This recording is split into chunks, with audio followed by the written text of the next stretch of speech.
चलिए दोस्तों, आज हम सीखेंगे कि डुप्लीकेट वैल्यूज़ को कैसे फाइंड किया जाए।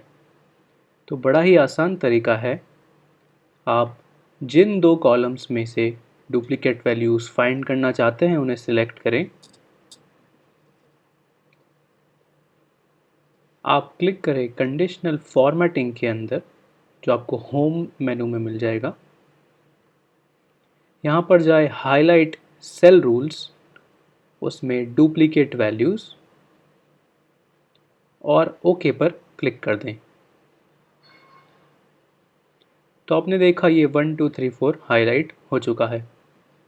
अब ये तो था एकदम साधारण सा डुप्लीकेट करने का तरीका, लेकिन जब आप प्रोफेशनली एक्सेल पर काम कर रहे हैं तो इतना काफ़ी नहीं है। हमने इस एग्जांपल में सिर्फ दो कॉलम्स लिए हैं, लेकिन आप जब एक्सेल के रियल टाइम वर्ल्ड में काम करेंगे तो आपके पास ढेर सारा डेटा होगा, और एक ही शीट नहीं बल्कि मल्टीपल शीट्स में आपके पास डेटा होगा। तब उसमें आपको सिर्फ वैल्यूज़ को हाईलाइट करने से बढ़कर और भी फंक्शनैलिटीज़ आनी चाहिए। वो क्या है, चलिए देखते हैं। मैं इसे अंडू कर देता हूँ। फिर से मैंने दोनों कॉलम्स को सिलेक्ट कर लिया है। 1 2 3 4 ये दोनों डुप्लीकेट वैल्यूज़ है, ये हम जानते हैं। अब मैं जाता हूँ फिर से डुप्लीकेट में। ठीक है, यहाँ हम ऑप्शंस देखते हैं। हमने अभी कुछ भी सिलेक्ट नहीं किया, हम सिर्फ क्लासिक के साथ गए। लेकिन आप यहाँ देख सकते हैं, यहाँ काफ़ी सारे ऑप्शंस हैं।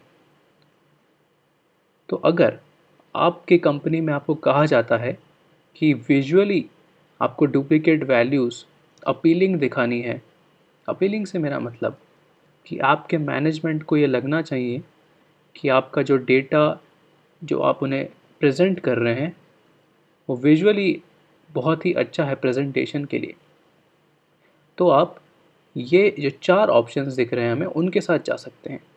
एक एक करके देखते हैं ये कैसे काम करते हैं। अगर मैं सिलेक्ट करता हूँ टू कलर स्केल,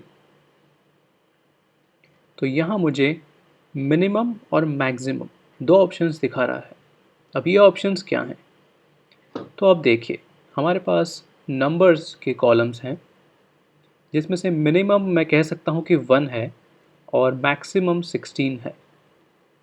तो जो मिनिमम डिजिट होगा वो इस कलर से हाईलाइट होगा, और जो हाईएस्ट वैल्यू है वो इस कलर से हाईलाइट होगी। और जो इनके बीच की वैल्यूज़ है वो इस कलर का सैचुरेशन उसके वेटेज के हिसाब से बदलता रहेगा। आइए देखते हैं कैसे। मैं ओके पर क्लिक करता हूँ। ठीक है, तो आप यहाँ देख पा रहे हैं कि सबसे सैचुरेटेड कलर 1 में है। और आप देखिए, जैसे हम प्रोसीड कर रहे हैं 2 3 4, तो वो रेड का सैचुरेशन कम होता जा रहा है, धीरे धीरे येलो की तरफ जा रहा है, और 16 जो कि हमारी हाईएस्ट वैल्यू है, वहाँ पर परफेक्ट येलो सैचुरेशन है। तो आपके पास जब ढेर सारा डेटा है तो आप इस कलर सैचुरेशन से आपकी एक्सेल रिपोर्ट प्रेजेंट कर सकते हैं आपकी कंपनी में, जिससे कि आपका डेटा विजुअली अपीलिंग लगे। आइए एक और ऑप्शन को एक्सप्लोर करते हैं। हम इसे अंडू दे देंगे अभी। फिर से हम जाएंगे कंडीशनल फॉर्मेटिंग में डुप्लीकेट वैल्यूज़, और इस बार हम 3 कलर वाला ट्राई करेंगे। तो देखिए, जब आपके पास बहुत सारे नंबर्स होंगे, जब आप नंबर से खेल रहे हैं, तब आपको मिनिमम मैक्सिमम के अलावा अगर आपके पास मिड पॉइंट वैल्यूज़ है, फॉर एग्ज़ाम्पल आप अगर काम कर रहे हैं एक स्टूडेंट्स की शीट के ऊपर जिसमें उनके एग्ज़ाम के मार्क्स लिखे हुए हैं, तो आप एक मिड पॉइंट वैल्यू को भी एक कलर असाइन कर सकते हैं। जैसे कि हम यहाँ पर ग्रीन सेलेक्ट करते हैं और मैं ओके पर प्रेस करता हूँ, तो यहाँ आप क्या देख पा रहे हैं कि देखिए 1 और 16 जैसे हमने डेजिग्नेट किया था वो रेड और येलो ही है, लेकिन जैसे जैसे वो बढ़ते जा रहे हैं मिड पॉइंट वैल्यूज़ की तरफ, वैसे वैसे वो ग्रीन होते जा रहे हैं, और अगेन वो ग्रीन से येलो में जा रहे हैं। तो आप 3 कलर का यूज़ कर सकते हैं जब आपको एक एवरेज परफॉर्मेंस पर काम करना है।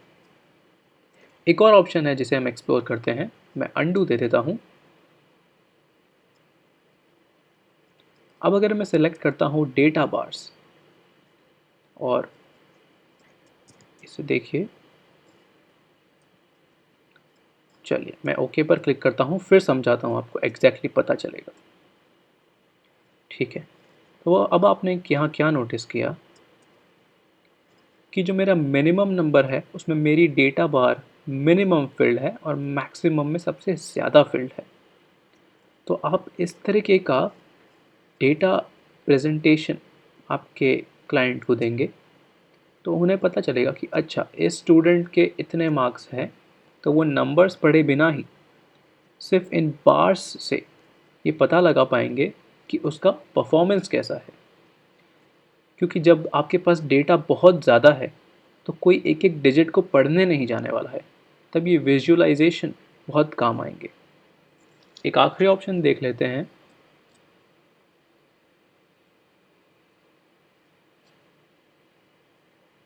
ये ऑप्शन है आइकन सेट्स का।